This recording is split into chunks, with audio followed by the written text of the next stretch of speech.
Tim, good to have you here, bro. So happy to be here. Dude, you're a retired man. How does that feel? It's better than I thought it would be. It's the best thing ever, Jimmy. I'm not going to lie. I love that because people are always like, nothing's changed. You're like, no, it's all changed. Tell me about that. It's so different. I mean, it's been a long road. I had my business and I thought I would retire with my business. I really did. I thought, all right, I have this business. It's something I can pass on to my kids. You know, I never built it to sell and get to this point. I didn't, you hear of some of the goals and think of some of these big aspirations, but, as much as I dreamt about them and had them, I didn't really think that they were going to become reality. So to be here in this position, it's so awesome. That's so cool, dude. So do you just wake up and like stretch and decide what you're going to do with your day? You know what? I take the kids to school at 8 o'clock. I go to the gym. And after that, sometimes I watch Game of Thrones. Sometimes I chill with the wife. Sometimes now I used to really turn away all lunches. If somebody wanted to have a lunch, I'd be like, sorry. Yeah, when you're in build mode, they're hard because it's not just the hour for lunch. It's a 2-hour process to get there and go back and get back into the grind, Yeah, I was used to cottage cheese and chips at my desk. So, now I have some nephews that are getting of age. So I meet with them once a week, try and help them learn some business stuff who, you don't know what you don't know at that age. So, it's been just a relaxing time. That's really cool, man. I, when I kind of had a pretty big exit with some real estate stuff and some investments that I'd made, and you kind of, I had that summer where I thought I was getting a lot more money than I ended up getting from Nikola. I thought my payout was going to be closer to kind of what you got. It ended up being, much, about a sixth of that. And it was enough that it made me comfortable, but it wasn't like I don't have to ever work again, not if I want to live like I do. And so it was interesting, but I got to play that game that whole summer of what am I going to do now? Right. And it was such a gift because even though I didn't end up getting the money, my shares were locked up, but it was in my Fidelity account, but I couldn't cash them out until basically the company, the 6-month period expired. And, but it was so fascinating, dude, because I got to play this game of what do I want to do with the rest of my life? And it was really cool because I said, the one thing I want to do different, I want to spend less time in the day-to-day working of real estate and more time doing coaching and getting people together. And it's really where We Are The They was founded, was in that summer because I got to just go, well, what do I want to do? And so my schedule now, I wake up every day, I go on a walk at 7. I have somebody meet me at 8:30 to do a cold plunge. I do my meditations in between that.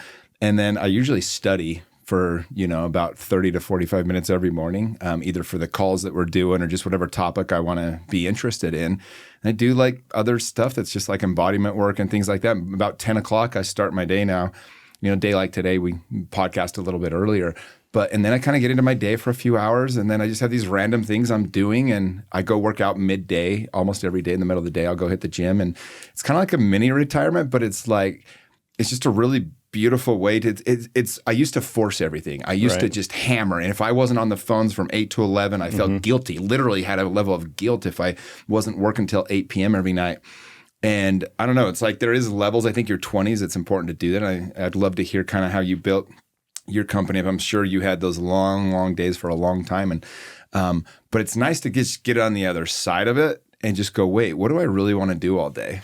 Yeah, totally. I mean, the freedom also allows your mind to wander a little bit of what can be done. And before I sold to a big private equity company, I had a lot of that freedom. I would go to the gym in the afternoon, and I thought I would keep it. I had been through the grind years, but having a little bit of flexibility and freedom, was important. So I started though.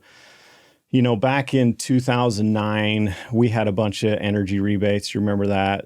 Housing was crap. Yeah, they were even giving rebates to buy a house. First-time homebuyers got $8,000 back or something. Really? I didn't realize that. Yeah, in Utah, it didn't matter as much. Your first-time home was $150,000. But I had a buddy buy a house in St. Louis for $50K, and he got $8,000 back. Wow. Yeah, it was a big deal. Obama put that in, right? Yeah, it was not a good time. So there were so many energy rebates, and when the housing wasn't being built, insulation for the home new constructions was just building up and up. So the price of insulation went in the tank. So it was this perfect storm where you could insulate a house for free. So it was a really easy business. In 2009, we started and, grew it did 4 million our first year, made $1 million, and thought we were so special, right? Like the first time you make real money. Oh gosh, I remember the first time I made money in real estate. I thought I was God's gift to real estate. It was like 05, 06, and then the market crashed. I was like, oh shit. Yeah. And you kind of like, oh, I didn't take advantage of how easy that actually was. It's a bit of a gut. Yeah. You guys probably had the easiest sell ever. I mean, it was free installation. I remember a buddy of mine, Trent Lloyd. Did you ever know that guy? He started a business on it. I don't think he ended up doing much with it, and I remember it was just free installation. And I was like, well, shit, I need to do all my houses, It really was that easy. So we thought we were something special. As it changed, the economy starts to recover, price of insulation changes, and now you got to pivot. So we started to really think beyond just let's add more insulation, but what are we actually doing? I remember sitting with an engineer and he was like, you're telling me I saved 20, 30%, but I mean, how do I really know? Free and all is fine, but he really wanted to know. And I was a little embarrassed because I was like, because the energy government says that. It's such a good point, though, right? Like you probably had no clue what people were actually saving at that point. I had no idea. So I started to really study, all right, how will I know this? How can I get a better understanding? I went and got certified with an organization called BPI, which basically, helps you understand how the house works together, how heating and air, windows, insulation, how all of that plays in the same pot. And I realized then, all right, when we're improving a home's efficiency a lot, we're now making the air conditioner and furnace oversized. So that'd be like you and me losing 100 pounds. We ain't wearing the same shirt. That's what we were doing. And frankly, nobody really looked at that because the industry stayed separate, right? So as that market started to change, I started to look at bringing those things together and understanding how they work together. So did you first get into the insulation just because you saw the opportunity with the tax credit? Mm-hmm. So you just took advantage of an opportunity. You weren't already thinking about doing it. You just were like, oh, that makes so much logical sense. I'm going to take advantage of this. Yeah, I had a buddy. He was working for a different company, and they would send out mailers, and they would get ads that way. So people would call in and say, hey, I want to have this looked at my house. Well, I had a door-to-door guy come by doing water softener tests, and he said, we're in the neighborhood next week. Do you want to have a test done? And I was like, that's interesting. I've always had an interest in business. And I was like, that's a great way for him to get an in. And so then when my buddy Dallas was doing insulation, he's like, I want to do this business, but I'm not sure how to, what's our in? And I was like, that's it. So you did a test on their like insulation, or you did the water test? So no, what we did is I would, same way the guy would come knock the doors and say, do you want to have a test? Dallas and I went and bought a truck, bought insulation, and we went to a neighborhood, and I knocked on doors and I said, hey, there's a bunch of energy rebates. If your home qualifies, you may be able to get it for free, but we got to get up in your attic to check. So I have a guy coming by later this afternoon. If you want to have it checked, it takes 10 minutes. We can pop our head in, see if you qualify. If you do, great. If not, no harm, no foul. We did that. We sold out. That's why we grew so quick, because it was like an easy way to get people to say, hey, yeah, go ahead and check. And that's kind of the evolution. So that's brilliant. And so how did you, once that rebate went away, how did you guys pivot and make sure that you stayed? Well, there continued to be different incentives. The states would have different programs that they would put on if you would do more than just insulation. So if you would improve the efficiency of a home, there was programs. So Nevada was a state we were in. At this point, Utah had more or less dried up. So I was in Nevada. And Nevada had a program where you could do more than just insulation. So you could clean it and improve your furnace's efficiency by cleaning it, doing all these things to the house. Well, I started to do that down there. I would partner with a heating and air company. So a heating and air company would come out. They would do maintenance on the furnace and air conditioner. I would do the insulation, the air sealing. And it was in that partnership I realized, wait a minute, I should really do these together. Mm-hmm. Well, the program really ended. Unfortunately, it ended prematurely, and I was unaware of the funding that had expired, and yet I had a ton of customers. Oh, no. Who were waiting on money. Oh, no. So they thought they were getting a big rebate. They thought they were getting $3,000 to $5,000 per house, and I had so many.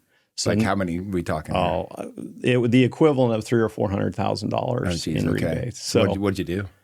It was a tough decision. So at this point, partners, the business is pretty much done. I remember getting the phone call, and the funding manager from the program said, look, we're out of this set of funding. Some new funding may come in, but it's not going to come in for a bit. And at that point, I knew I was without a job, and I knew I had a bunch of customers that were going to be pissed. So I decided, you had sold them, this is basically free, you're going to get a rebate, and now you're like, we're going to have to go back and be like, there's no rebate. Yeah, there was still some promise that maybe they could get it, right? Like, because the new funding was going to come into play. And so I was like, all right, I could nurse this along and see if I can help them get it when the new funding comes into play. But no customer who is told, look, you can get it in 8 to 12 weeks, this rebate, now it goes 6 to 12 months, they're not going to be happy. So I felt like I got to keep my word to my customers and liquidate. Mm-hmm. And that's what I did. I liquidated everything. My bank account, we sold vehicles. I had to liquidate. I felt like keeping true to my word was. Wow. So you paid them back out of your own money? Yeah. Did you get them all paid back? Yes, every single one. Wow. Yeah. So, but then now you're close dead down. broke. You really, that was it. But you were able to get them all paid though. I was paid off. They were in the clear, but now I was like, what am I going to do? Like, that's a really cool decision you made though, dude. And I know you've talked about this with our We Are the They group a little bit, but I had a little bit of an experience when I was 23, my meat business. My partner stole a bunch of we franchised the company to this guy in St. George. And he was like this guy from Argentina. It was like his life savings. And dude, my partner took the money and disappeared. Like gone. Went on a drug binge, gone. Like this guy from the Netherlands. And I remember like sitting there, just sitting at my desk. I owe this guy 50 grand to give him his money back. I owe all this other money, added up to about 120K. And I remember just thinking like, I have options here. Like, but I just said, I borrowed the money. I need to pay this back. Like, so I took care of him first because it was like, I didn't even know if there was a legal issue there. I mean, we took his money and did not help him franchise. So I was like, got him paid back. And then I called every single debtor, dude. And what's funny is like, all of them were like, they kind of felt sad for me, but they like worked with me, except Mountain America. They're like, nope, you're going to pay us. And it took me about 2 years to get everyone paid back. But that was a decision I made at 23 years old. It was like, I took the money. I made the promises. I'm going to do this. I'm going to make this right. And the shittiest part for me was a year later, I was in real estate now, and I had bought in 2 properties that I needed. I actually bought like 13 properties. I got rid of like 11 of them, but I got stuck with 2 when the market tanked. This is right after I paid off that debt of like 120K. And I had these 2 homes, and the banks, everyone was short selling, right? So your neighbor, you bought your home for 500, they were selling for 350, yeah, and I remember just that. short selling it. Bank like relieved the difference. Well, the bank wouldn't relieve my difference because they saw how much money I was making, even though it was all going to these bad debts and bad investments. And I was splurging on my real estate company trying to build it. And so it was like I had no money, but they wouldn't let me just write them off. So I had to take on both house debts, added up to 150K with no houses. Jeez. But it was, thankfully, they did a 0% loan. So every dollar I paid was going to the principal, right? And I started flipping some houses right after that and got it paid off in about another 8 to 10 months. But it was like, those were those decisions early on where I just said, you know what? I took the money. I bought the houses. Mm-hmm. Like, could I argue that they kind of should have never sold me the houses or given me the loans? Yes. But it was like, you know what? I did it. And those 2 decisions, even though it was almost 300 grand at that time, if I'd have just put that money into just the index funds, they'd be worth, 10, 15 million today. Yeah. But I took it, and it was like that decision to just do it the right way. And I know that that's like helped me in every other thing I've ever done. And so like I hear people like you, like it would have been so much easier to just freaking, I'm so sorry, this was out of our control. And that's what most people do, right? They blame the market, they blame whatever. It's like, this was out of my control. The fact that you like owned that and paid them back and liquidated all your own personal assets and everything, it's no wonder that it came back and you ended up getting this huge reward years and years later. And it always does if you stick to that. And fortunately for me, I had the most gracious wife ever. She was so understanding and patient. She didn't realize how much money we had in the bank account, right? Because that's work money. That's always good. She didn't know there's like $300,000, $400,000, $500,000 over there, but you got to keep that for the sake of running the business. Mm-hmm. And, little by little, I would just take that away. And she was patient and understanding, but it was tough. I learned when I remember I had a paper route and I was skipping houses. And one day I decided to dump my papers in the garbage bin, and I got called on it because the lady walks out to her garbage can and she's like, "What are all these papers?"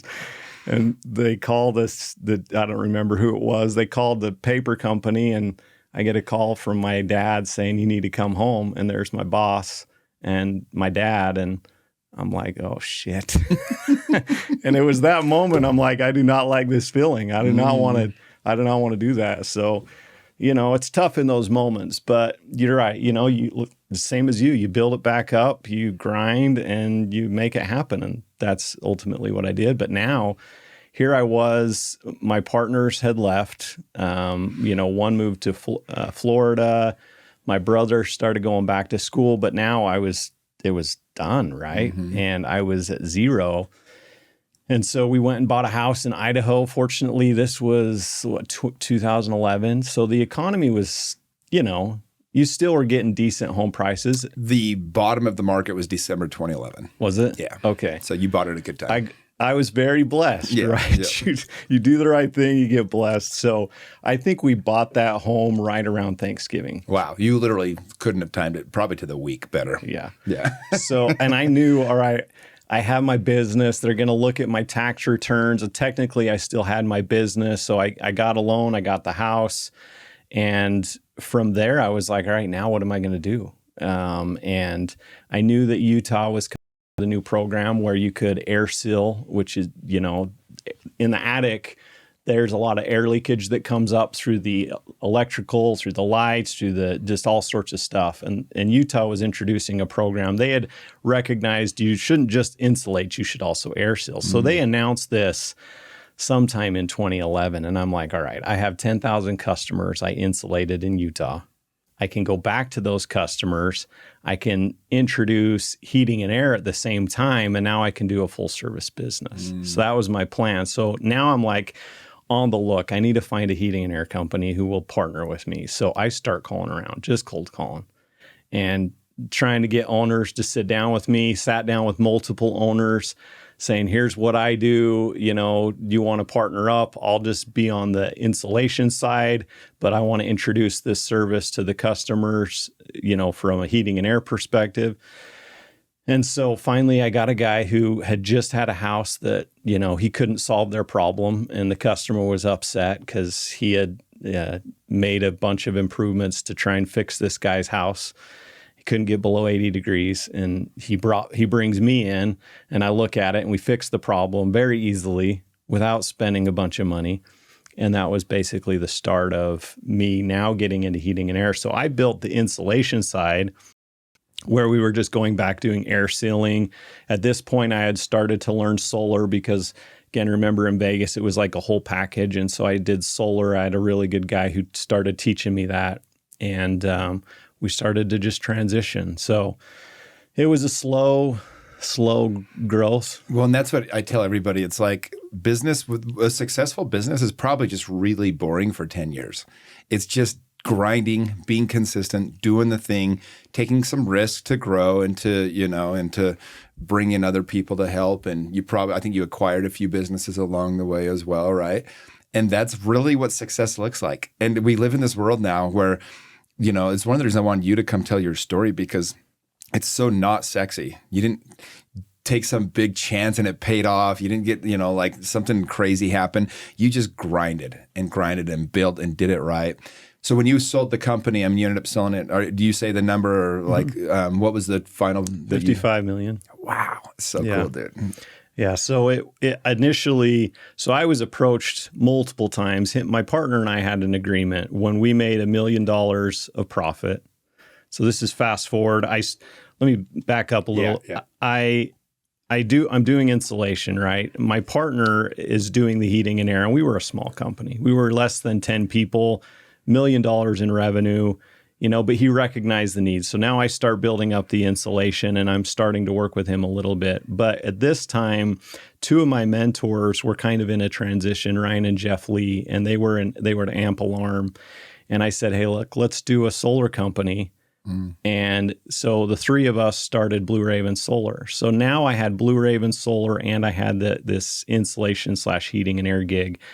And Ryan Lee was like, look, you need to choose, right? Like, you got to decide. You got to, he had some analogy about the pig and the chicken. When you chase two rabbits, they both get away.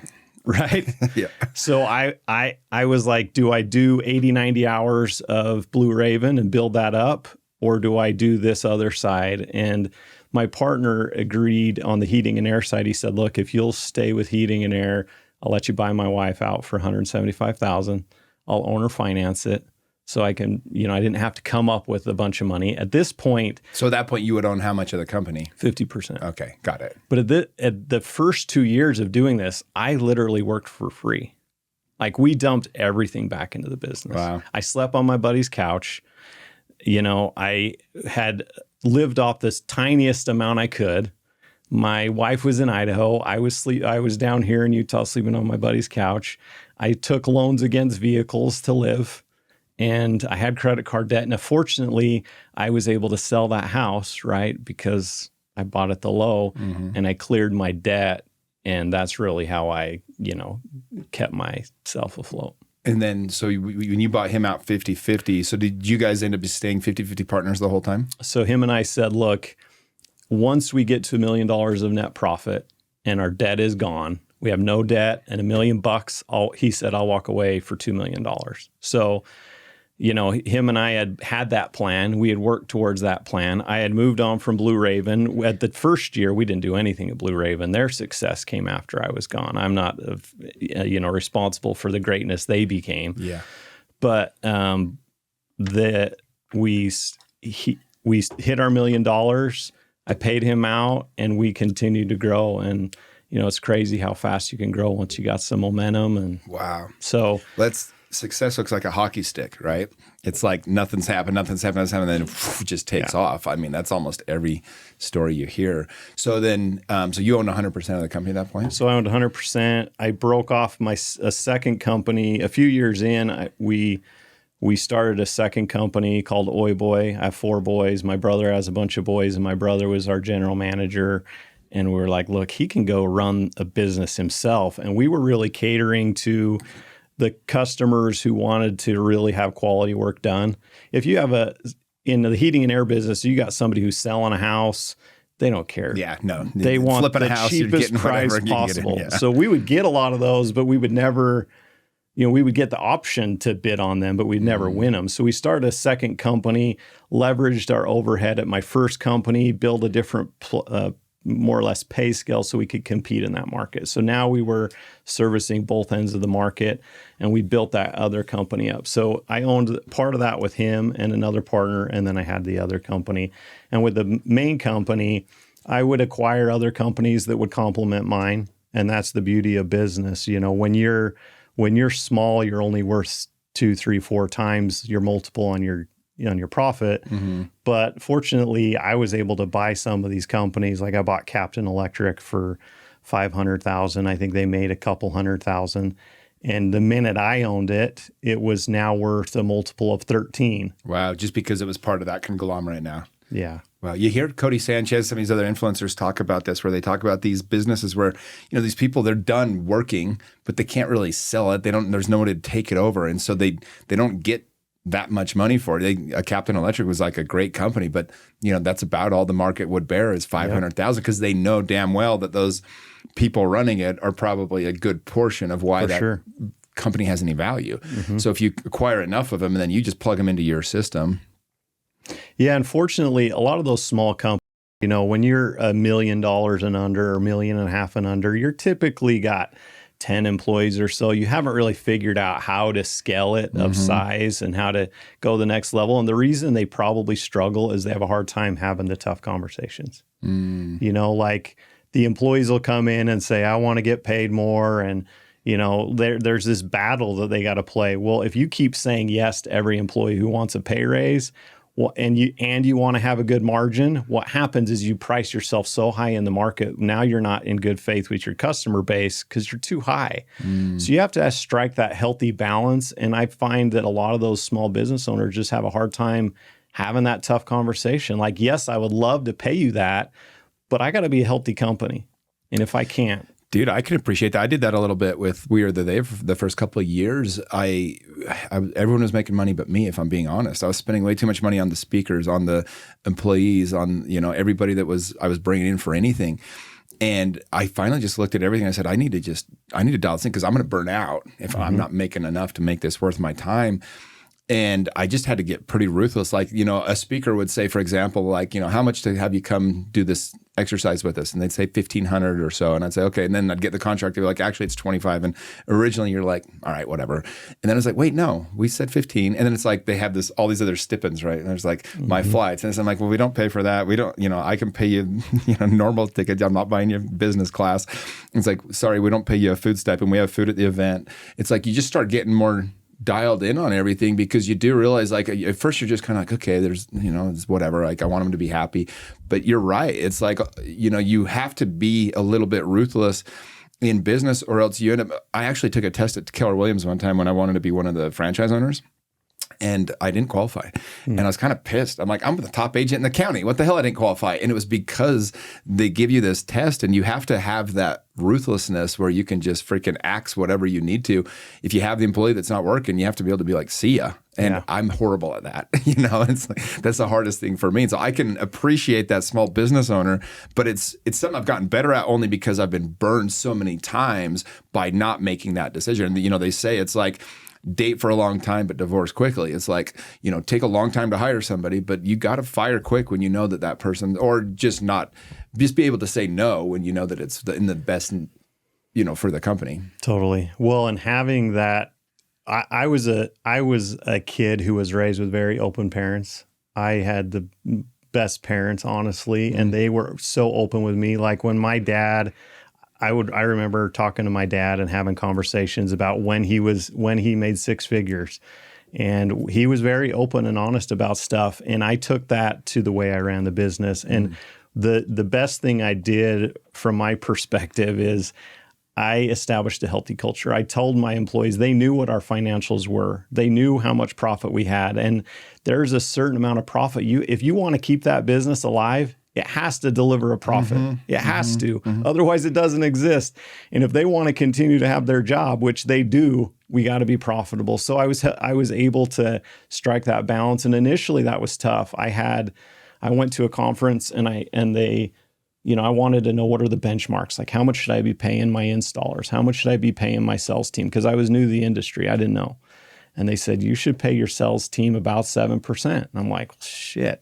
I'm at 10% flat. So no matter what, I'm screwed. So I knew I was going to have to come back to those employees that were my sales team and be like, look, I gotta change your compensation plan. And that was one of those tough conversations where I was like, look, and they would say, well, so-and-so's paying 10%. Why aren't you? Why do we have to take this break? And having an open dialogue with my team about where we stood financially enabled them to understand, look, if we want to stick around and we want to grow, this isn't to line my pockets. I drive a nice car now, but I wasn't driving a nice car then. It was so I could have security in the company and be able to grow and add the pieces. And that's ultimately what helped me win. So when did you decide, okay, or like how did the sell of the whole thing come about? Did they approach you, or did you decide, okay, I want to sell, I'm going to start looking to you know what? Exit? I would get approached every month by multiple companies wanting me to sell.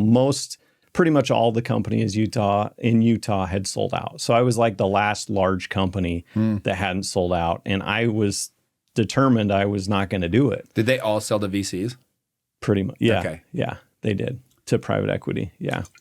So I had gone to a bunch of conferences with the Home Depot. We do all of Home Depot's work. If you go to Home Depot and you see an old person greeting you and say, do you want to have a tune-up? That's my employee. Oh. So we had a partnership with the Home Depot, and we'd gone to all these conferences over the years, and there was one company that kept kicking everybody's ass in awards, and it was a company called ARS. And over the years, I got to know them as a highly reputable, they cared about their customers, they were good people. You did it right, yeah. And so when I would get all these companies approaching me, I was like, no, I don't want to put my employees through this. I don't want to do this. Well, then ARS calls me and I'm like, okay, I'll listen. And I remember I went to breakfast with Matt and Jason, my two partners on the Oi Boy company. And I'm like, hey, look, I had this company. This is what they said. And I thought those two were going to be like, hell no, we're not selling. And they're like, are you serious? They said that. Like, let's go. And I was like, really? And that's when I first entertained it. Well, before I did anything, I really wanted to hear from my team. I have we had grown into a large company. I have a lot of people who really ran the company. So I went to them and I said, hey, look, here's some of the reasons of why, when you're an owner, there's a bunch of risk you take on, you know that. I'd had accidents that had happened and, you take on risk. And I felt like maybe this was time, especially as all the other companies had sold out, that we should consider. And they were okay with it. They were on board. We could see the advantages. And so I decided to make the change. And did the number that you end up negotiating, did it surprise you, or is that about what you expected it to be? No, it surprised me. I thought, I didn't think it would get up to that level. Yeah. There was a bunch of companies that'll let you roll equity. And the same thing that applies to me when I buy a small company and now I own it, it was worth more. Same thing applies here, right? Sure. Like they buy me, they're worth more, and they allowed me to roll some equity too. So I rolled a bunch of equity with them, and everything just came together. That's beautiful. And what's the most reckless purchase you've made since you had the exit? Well, right after I took my family, my parents, and my wife's parents to Europe for a month, and we stayed in the nicest places. I think I spent well over $100,000 on that vacation. It, bro. Yeah, I sold in June of 22, and that summer I think I left mid-July, and we just had a great time. So that was my big reckless. That's awesome, expense. man. So well, proud of you, man. It's really cool. How did you come across me? How did you come across We Are the They? So my friend Brandon, he was in your group. I remember he posted a video of him doing some rope swing, and I was like, dude, that's cool. And, when you're in business and just grinding, I would grind and then go spend time with my kids, but I didn't do much for myself. And I was in, I reached out to Brandon. I'd be like, where'd you do that? That's cool. And he told me about this group. And Brandon and I have been friends and been open and vulnerable with each other about some of the issues in our life. And he started to tell me about the benefits of Watt. I didn't know who you were. And so I started to look into it, and I went through a separation, and I was on divorce's doorstep. My wife and I were separated, and it was ready to happen. I felt like Watt was a organization that could help kind of be a landing spot for me to have some support, as well as to just be a good version of myself. I used to have a lot of strong beliefs growing up in the Mormon religion, and those kind of faded and changed over time. And when I started to learn about what Watt was, it felt right. It felt like it was a place where I could get the grounding and some of the accountability that is important, especially if I were to go into being a single person. And so I joined, and that's kind of how that started. And honestly, I can tell you, Jimmy, if I hadn't joined Watt, I would have got divorced. And the reason I got saved from it was, one, this program helps people recognize that how you can be your best version of yourself and be true to yourself in every way. And you brought people who were like-minded that wanted to have that for themselves.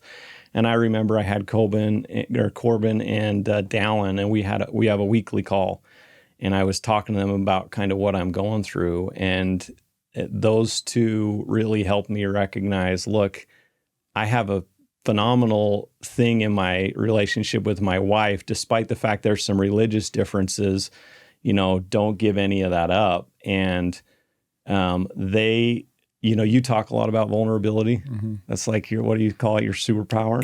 I say vulnerability is a superpower. It's not my superpower. I still struggle with it too. Right. It's like, but it is. Every time you use it, it's like, damn, like you get the exact connection you're looking for. Like, it's the only way I can put it. It's like you're so afraid of, like, if I say this or if I tell them what's really going on, they won't love me. But every time you do it, you end up feeling so much more loved. And so that's why I say vulnerability is a superpower. Yeah, and it certainly was for me. And that was a process. And I was open and stuff, but there's a different level of openness that I got and I understood and I learned. And as I was separated, I missed my wife. Like I really missed her. And when I learned how to be vulnerable in a different way and have some different real conversations with her, we recognized, both of us, look, we wanted to be in this relationship together. So, it was about a year ago that we got, I moved back in and, happier than I've ever been. And it's been a rough road. And I wouldn't trade it, because you need those rough moments to get you through it. But it's been a hell of a process. That means a lot, dude, to hear you say that, because I remember when you joined, and you were the first discussions where you were just talking about how to be single and what that was going to look like, and how dating was going to go, or what you're going to do with your kids and splitting time. And I remember a couple of guys being like, "Hey man, this thing doesn't seem like it's dead." And I used to remember, and I kind of stayed out of those conversations. It wasn't me.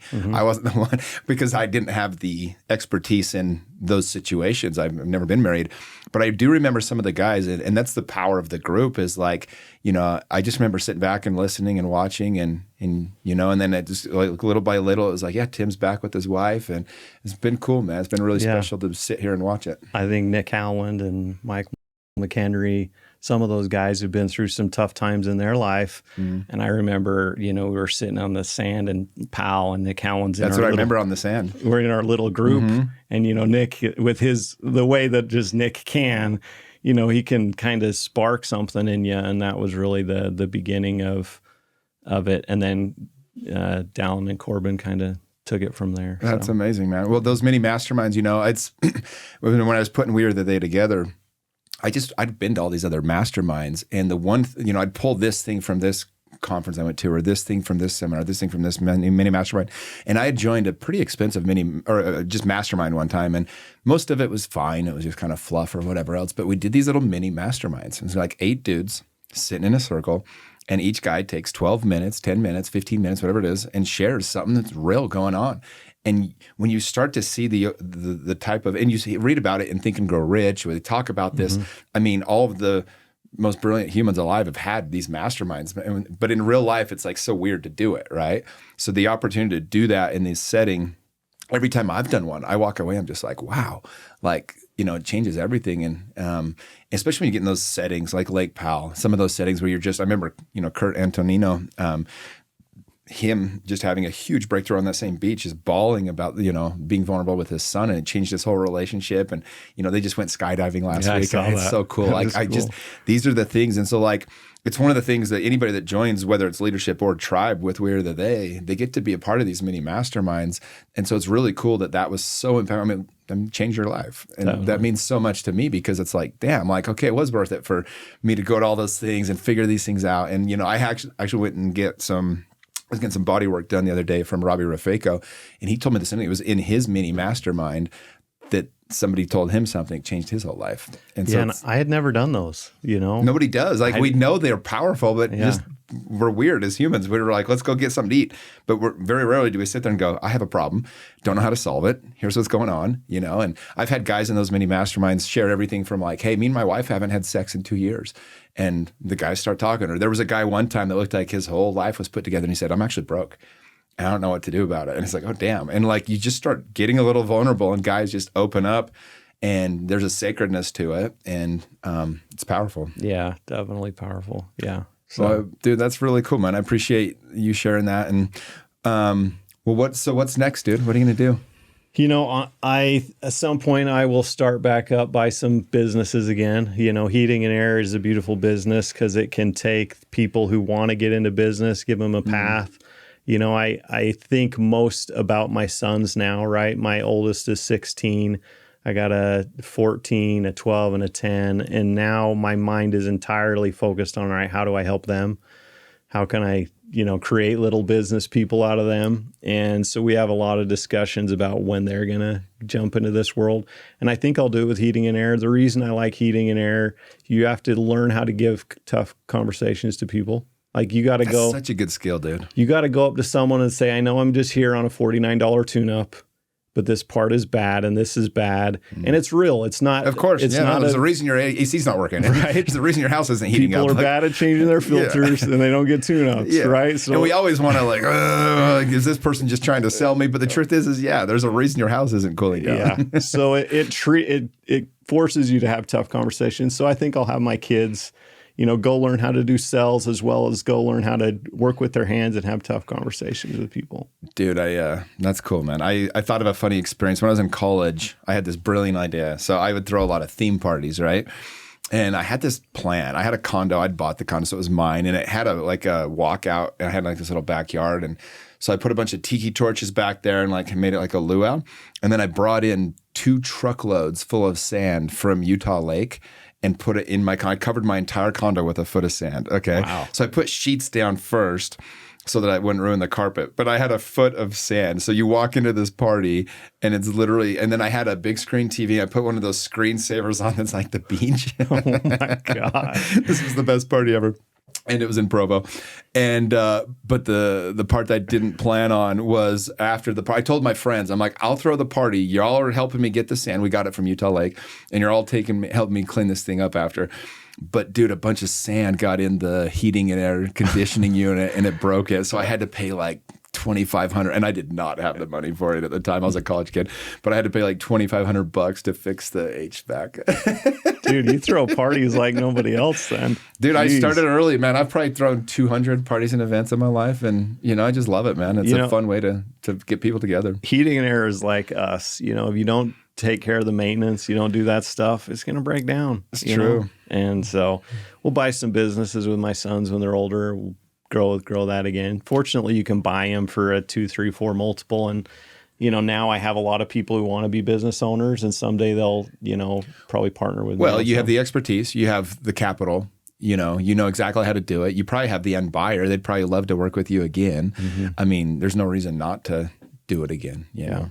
That's pretty cool, man. Well, what other investments are you looking at? Are you kind of just sitting on the sideline and kind of waiting and being smart with it, or are you tempted to go and start throwing money at all these different investments? You know what? I've learned right now I'm just going to take time for Tim and hang out, smart, be at my kids' stuff, hang out with my wife. So I'm not in any rush. I'm 44 years old. So right now I'm just getting back into a routine. It was just a month or so ago that I retired officially because I stayed on for 2 years to run the company.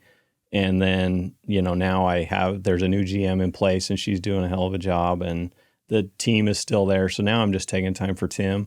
I'm sure next year I'll probably buy some businesses with some of my old partners and we'll do it again. But for now, that quick, you're going to jump back into it? Yeah. And I won't run them anymore. My brother's, he's so good at running stuff and he'll be the president and run it. And I just be on the backside and help find the businesses. I love to find the businesses and analyze them and look at what they're at. I've bought multiple businesses that I added to mine. So, I'll do that part of it, and then I'll let the guys who want to be a local owner own it. Awesome. What's the best thing to look for, like the numbers that matter when you're looking to, buy a business? I mean, because there's the hidden numbers, right? There's like the real stuff, and but you obviously did it very well. Yeah, I mean, typically, I like the businesses that are small enough. They don't have too many. They have problems, but they're small problems. Mm-hmm. Usually the problems are easily fixed with the right culture. So, you can buy heating and air companies that make $150,000 and you can buy them for $300,000 or $400,000. Now, taking that from that size to 10 million and 20 million is the challenge.